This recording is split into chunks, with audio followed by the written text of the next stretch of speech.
In the autumn of 1887, on the wind-scoured plains of northern Nebraska, travelers saw a strange sight. A lone woman, with 4 small children trailing behind her like ducklings, was methodically dismantling the remains of a collapsed barn. What she was doing next was what made them stop and stare. She wasn't rebuilding it, she was sealing it. With a black, foul-smelling goo, she cooked in a cast-iron pot over an open fire. Neighbors riding past thought she'd lost her mind. The woman, Elspeth Muir, was recently evicted, and they figured grief and desperation had finally broken her. They saw a widow smearing pine tar and sawdust all over rotten wood, and they saw a tomb. And when the winter of 1888 hit, a winter so brutal it would be called the school children's blizzard, that crazy tar-sealed barn would prove the difference between survival and surrender. If you want to see the number that made the county's best builders go silent, stay until the end. What did this destitute widow understand about heat and wind that every seasoned frontiersman in the valley had missed? If you're new here, hit subscribe and drop a comment to let us know where you're watching from. We love seeing how far these stories travel. Elspeth Muir wasn't trying to revolutionize anything. She was a 34-year-old widow trying to keep her 4 children from freezing to death. She wasn't from the plains. She'd grown up in a small coastal town in Maine, where her late husband Ian had been a cooper and helped repair the hulls of fishing boats. She'd spent years watching him work, smelling the sharp scent of hot pitch and oakum, learning how a barrel or a boat was made strong. It wasn't about brute force. It was about the seams. A vessel that could keep the ocean out, she knew, could also keep the wind out. That thought nagged at her. After Ian's death from pneumonia, his brother had sold the small family plot from under her. With the little money she had, she took the train west, chasing the promise of a homestead. She arrived too late in the season. The good land was claimed. She and her children, ages 9, 7, 5, and 3, ended up tenants on a small parcel owned by a man named Henderson. They had a standard sod house. By frontier standards, it was respectable. But their first winter in Nebraska was a brutal lesson. The wind was a physical entity. It never stopped. It found every crack in the sod walls, every gap in the doorframe. The temperature inside the soddy rarely climbed above 40 degrees, even with the small stove burning constantly. She burned through their entire woodpile by January. She was forced to buy 4 more cords of cottonwood from the trading post at an exorbitant price, putting her deep in debt.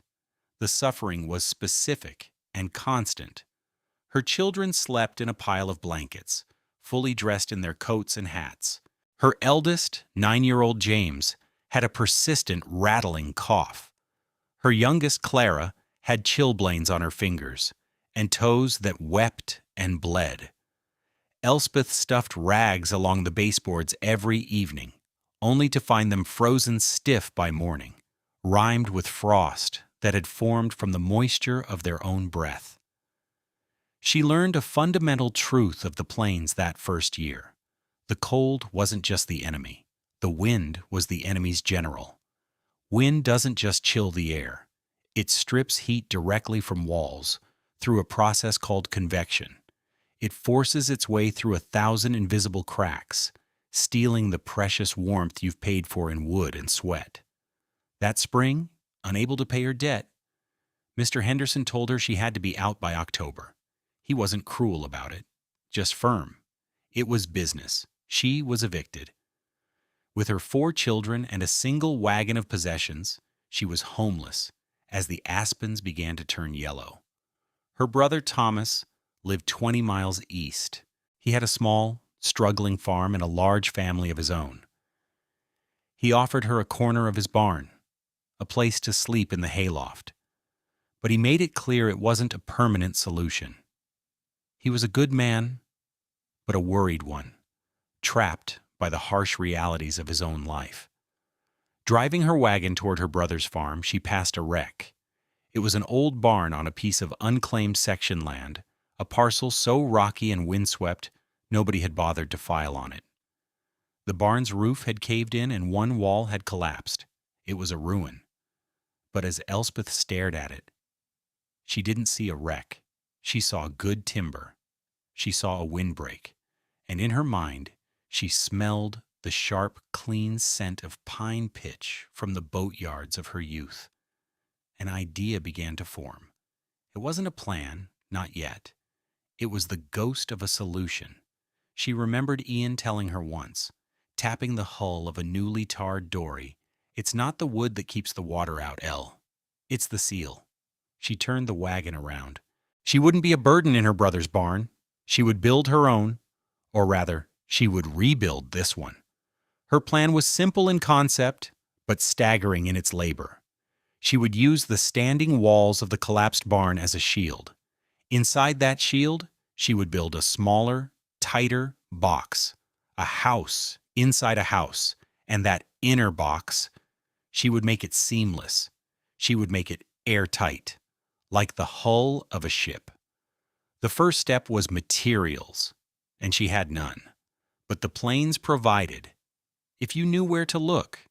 For weeks, she and her son James walked the creek beds, gathering fallen cottonwood and box elder. More importantly, they scoured the small pine groves on the nearby bluffs. With a hatchet and a bucket, she scraped resin from the pine trees, pound by sticky pound. It was slow, messy work. The children's hands were perpetually coated in a layer of fragrant gum. Back at the collapsed barn, she rendered the resin in her largest cast iron pot, cooking it down into a thick, black, waterproof pitch, the same stuff used on rope and wood for centuries. Her second ingredient was sawdust. She walked the 5 miles to the nearest sawmill, run by a man named Calvin Dreeker. She offered to sweep the mill floor for a week in exchange for the sawdust. Dreeker, a stern but not unkind man, watched her work, her movements efficient and tireless. He agreed. She hauled back 20 burlap sacks filled with fine wood dust. The construction itself was a relentless grind. She and James used their wagon and a borrowed mule to drag the collapsed timbers back into place, creating a rough, 3-sided windbreak. This outer shell was crude, full of gaps. It wasn't meant to hold heat. It was meant to kill the wind. Wind at 30 miles per hour can feel 30 degrees colder than still air. Elspeth's first layer of defense wasn't insulation, it was stillness. She was creating a zone of calm air around her future home. Inside this U-shaped ruin, she began building the house itself. It was small, barely 16 by 20 feet. She used the best of the salvaged barn wood. The walls were a single layer of rough-sawn planks. By any normal standard, it was a shack, a shanty. It had more cracks than a dry creek bed. But Elspeth wasn't worried about the cracks. She was planning for them. This is where her genius, born of desperation and memory, came into play. As she built, she explained the principle to James, not in terms of physics, but in practicalities. "A normal wall leaks," she said, running her hand over the gaps between the planks. "It breathes. Every crack lets the heat out and the cold in. We're going to give our house a second skin, one that doesn't breathe."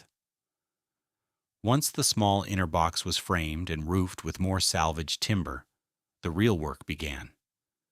This was the part that made people stare. She heated her pine pitch until it was liquid. Then, she mixed in the sawdust, handful by handful, until she had a thick, gritty, black paste. It had the consistency of molasses in winter. Starting from the bottom and working her way up, she used a wooden paddle to trowel this mixture into every single crack, seam, and knothole of the inner structure. It was brutal, exhausting work. She covered the entire exterior of the small house in a seamless, ugly black layer. The sawdust gave the pitch body, preventing it from running in the heat and helping it bridge wider gaps. The pitch made the sawdust waterproof and airtight. When she was done, the small house inside the barn ruins looked like it had been dipped in tar.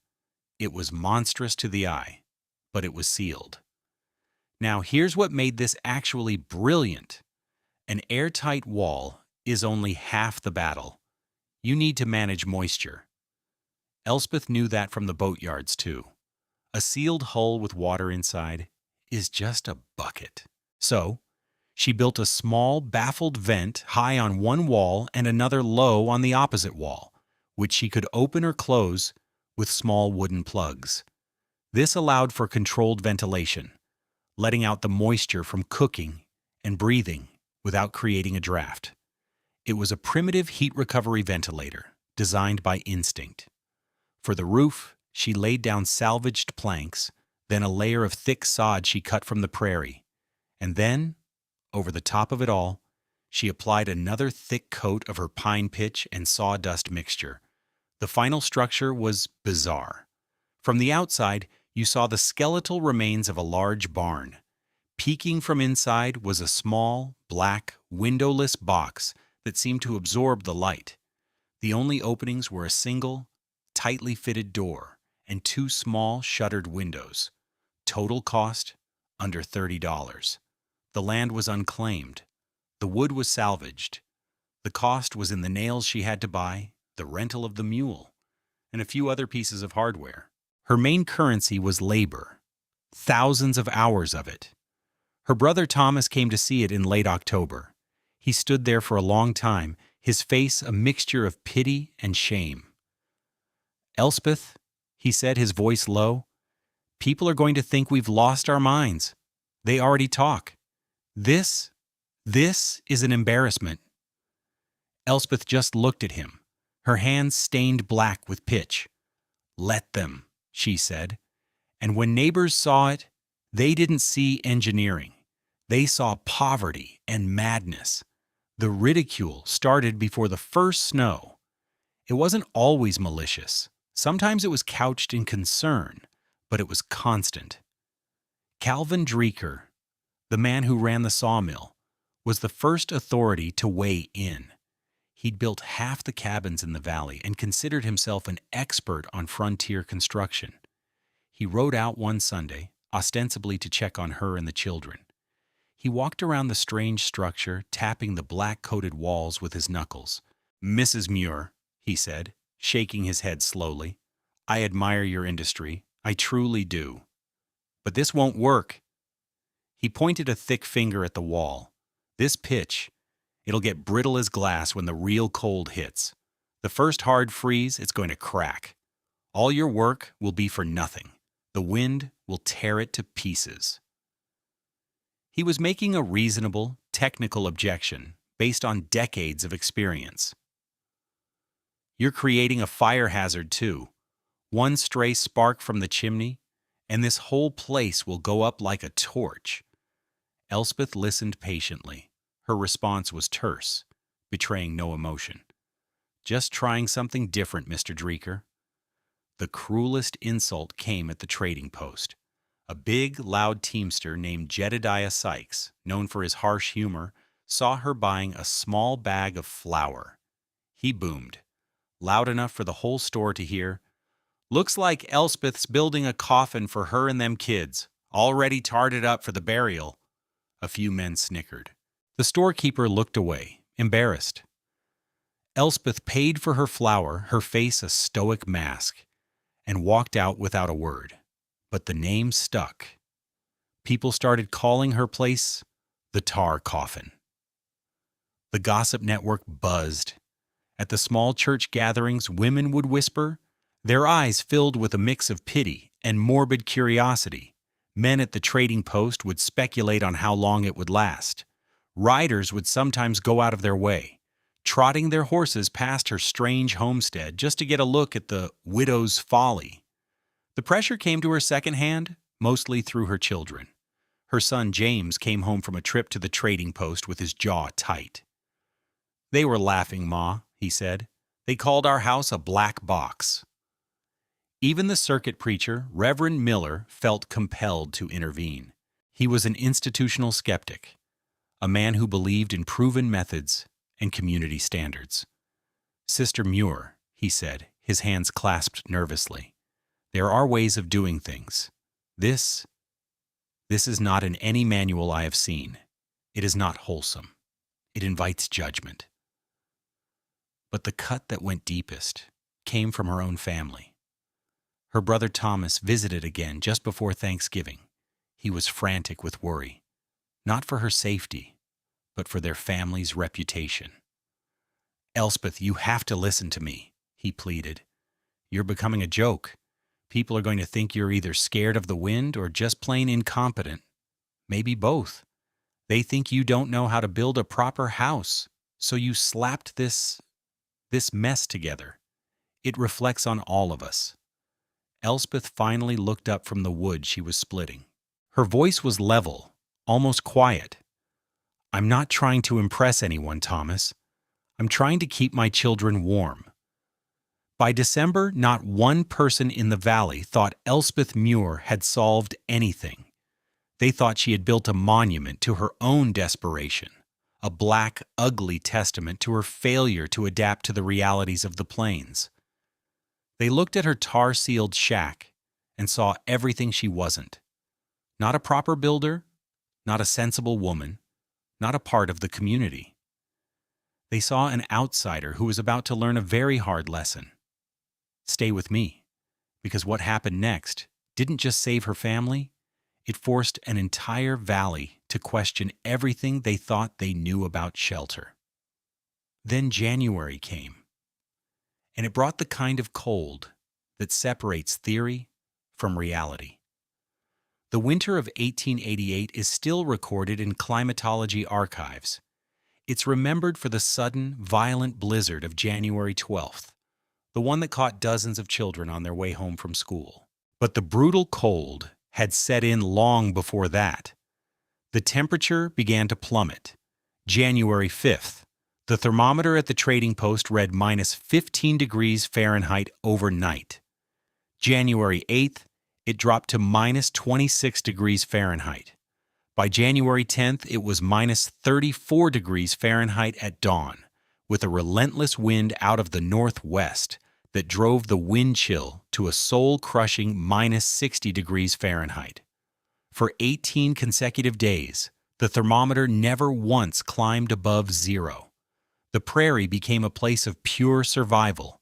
The wind drove the snow into drifts as high as houses. It wasn't soft, fluffy snow. It was granular, like sand, and it stung any exposed skin like 1,000 tiny needles. The sound of the wind was a constant, high-pitched scream that frayed nerves and made sleep impossible. The community began to break down under the strain. This wasn't a normal cold snap. This was a siege. We know the specifics from diaries and letters written later.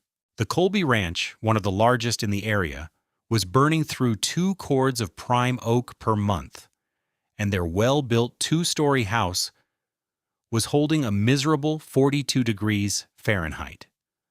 The ranch hands took turns staying up all night just to feed the massive furnace. Families in smaller, typical cabins were in desperate situations. The Miller family, neighbors of Elspeth's brother, were burning half a cord of precious wood a week just to keep their single room above freezing. Their windows were coated in an inch of interior ice. They hung blankets over the doorways, but the cold crept in, relentless. Their children were sick. Their water bucket, 6 feet from the stove, froze solid every night.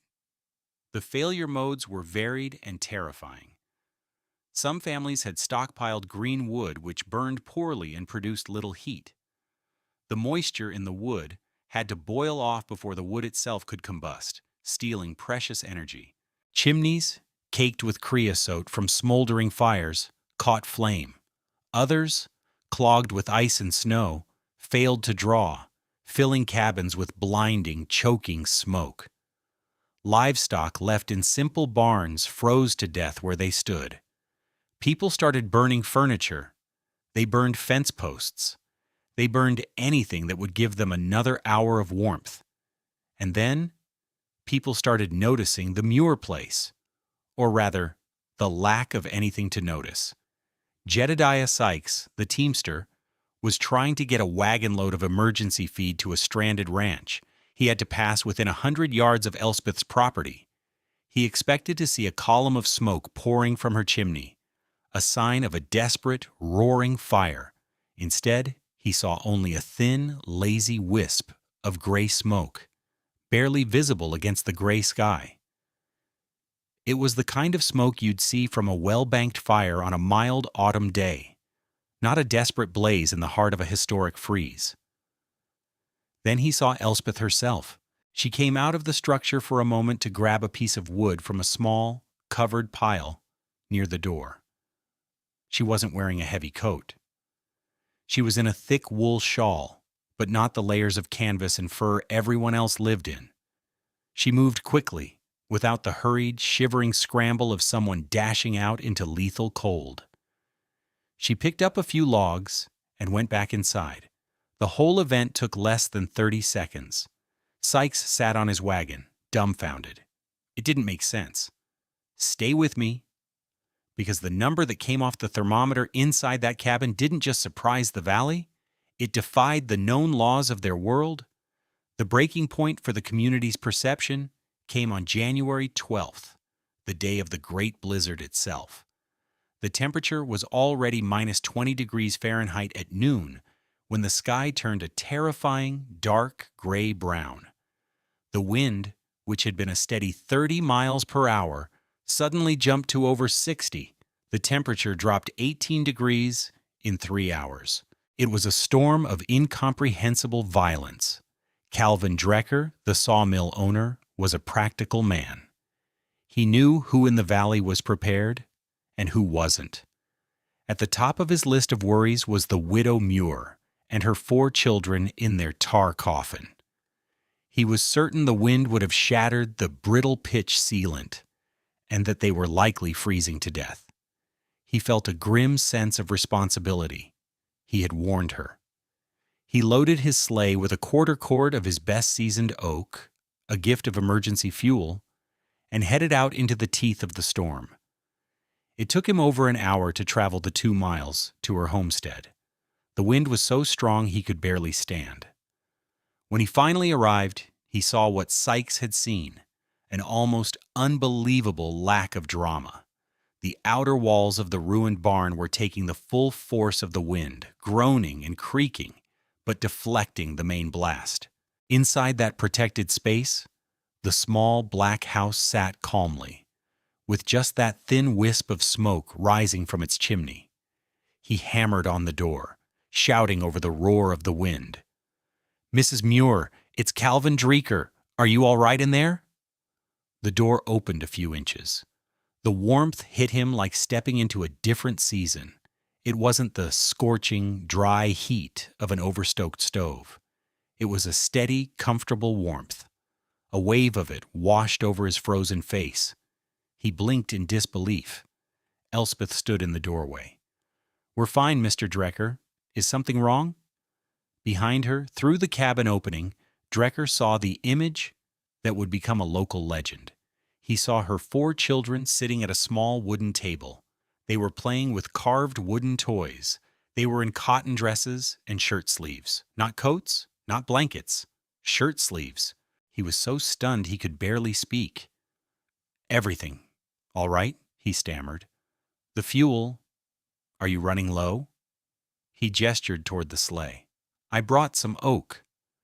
"That's very kind of you," Elspeth said, her voice calm. "But we're managing fine. We're burning less than a small armload every 4 hours." Drecker's mind reeled. People were burning an armload an hour and were still cold. He stepped inside, unable to process the information. The air was warm and dry. There was no frost on the interior walls. None. He looked at the stove, a small, cheap cast-iron box. It was barely glowing. His eyes fell on the wall thermometer, a simple mercury instrument she'd hung from a nail. He walked over to it, his boots heavy on the wooden floor. The mercury sat clearly, undeniably, at 61 degrees Fahrenheit. Let that sink in for a moment. 61 degrees. while outside the air temperature was minus 38 degrees Fahrenheit, with a wind that made it feel like minus 80 degrees Fahrenheit, a temperature difference of 99 degrees. Drecker pulled his own pocket thermometer, a more reliable one he used for his lumber drying calculations. He held it in the center of the room. He waited. It settled at 60 degrees. The impossible number was real. He ran his bare hand along the interior wall. It wasn't icy. It was cool to the touch, but not cold. It felt solid. He couldn't feel a single draft. He looked at Elspeth, then at the children playing happily, then back at the thermometer. The pieces began to click into place in his practical builder's mind. The outer barn was a windbreak. The inner house was sealed. Utterly sealed. There was no infiltration. The heat she was producing, however little, was staying inside. He began to do the math. The data points from the suffering community were fresh in his mind. The Colby Ranch, 2 cords a month to hold 42 degrees. The Miller family, 1.5 cords a month to hold 45 degrees. Elspeth Muir, based on her consumption, was on track to use less than half a cord a month to maintain over 60 degrees. The difference wasn't incremental, it was categorical. It was a leap in efficiency so profound it broke every rule he knew. He, the man who had built half the valley, had been building leaky boxes designed to fight the cold with brute force. More wood. Elspeth had built a sealed envelope that didn't have to fight the wind at all. It simply ignored it. He finally turned to Elspeth, his face pale, with the shock of revelation. His voice was a hoarse whisper. He uttered the words that would echo through the valley for decades. "My God, Mrs. Muir," he said, "we've been building coffins and calling them houses." The vindication wasn't just in the numbers. It was in the quiet dignity of the scene. The children did their schoolwork without shivering. Elspeth cooked their simple meals in a plain dress, not bundled in layers. They slept through the night, warm under a single blanket. The system didn't just keep them alive, it turned winter from something to be survived into something to be lived through. Drecker left the oak on her doorstep anyway. He didn't say another word. He just nodded, a deep and profound gesture of respect, and walked back into the blizzard, a man whose entire professional worldview had been shattered in the space of 5 minutes. He left his meticulously kept records behind, but Elspeth had her own. On a piece of ledger paper, she had been keeping a log, the date, the outside temperature at dawn, and the number of logs burned in the previous 24 hours. This wasn't luck. It was data. Word spreads fast in a crisis. Calvin Drecker didn't gossip, but he didn't have to. He told Elspeth's brother, Thomas, what he had seen. He told him the number, 61 degrees. Thomas, who had been huddled in his own drafty farmhouse, couldn't comprehend it. He made his own journey to his sister's home. He opened the door and was met with the same blast of impossible warmth. He saw his nieces and nephew, comfortable and safe.